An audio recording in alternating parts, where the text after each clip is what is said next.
কথায় বলে মাছে ভাতে বাঙালি, আর মাছ মানেই বাঙালির পছন্দের ইলিশ। সর্ষে ইলিশ, ভাপা ইলিশ কিংবা বেগুন কালো জিরে দিয়ে ঝোলের মতো নানান জিভে জল আনা পদ রয়েছে এই মাছের রানীর। তবে কচুর শাক দিয়ে কিভাবে এই ইলিশ মাছ করবেন জানেন কি? আজ এই প্রতিবেদনে থাকছে কিভাবে কচুর শাক দিয়ে মাছের রানী ইলিশের রান্না করবেন। কচু শাক দিয়ে ইলিশ বানাতে প্রথমেই লাগবে সাইজ মতো কেটে রাখা ইলিশ, কচু শাক, লবণ, হলুদ, তেজপাতা, কালো জিরে, শুকনো লঙ্কা।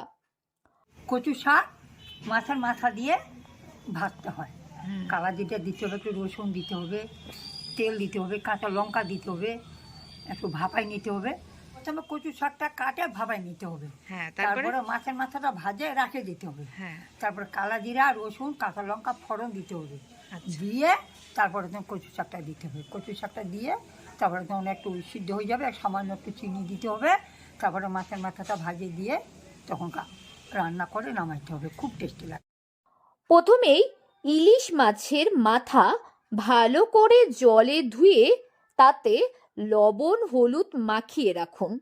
এরপর একটি কড়াইয়ে তেল গরম করে সেই লবণ হলুদ মাখানো মাছগুলোকে ভালোভাবে ভেজে নিন। এরপর অন্য একটি পাত্রে কেটে রাখা কচু শাকগুলো সেদ্ধ করে নিন। সেই কড়াইয়ে সর্ষের তেল গরম করে তাতে শুকনো লঙ্কা, তেজপাতা ও জিরে ফোড়ন দিন। এরপর ফোড়নটা কিছুটা ভাজা হয়ে গেলে তাতে আদা কুচি কিছুটা দিয়ে দিন। আদা ভেজে নেওয়ার পর এরপর তাতে হলুদ গুঁড়ো, লঙ্কার গুঁড়ো, জিরে গুঁড়ো দিয়ে মশলাটা ভালোভাবে কষিয়ে নিন। তারপর তাতে ভাপিয়ে রাখা কচু শাকটি দিয়ে দিন। কচু শাক ভালোভাবে কষানোর পর তাতে চাইলে আপনি রসুন কুচিও দিতে পারেন। এরপর মিডিয়াম ফ্লেমে শাকটি ভাজা ভাজা করে ফেলুন। তারপর 12 থেকে 15 মিনিট পরে তাতে স্বাদ মতো লবণ দিয়ে দিন ও ভেজে রাখা মাছের মাথা দিয়ে নাড়তে থাকুন। এই কচু শাকটা একটু মাখা মাখা হলেই বেশ ভালো লাগে খেতে। এরপর কচু শাক হয়ে আসলে তাতে সামান্য চিনি দিয়ে নামিয়ে নিতে পারেন।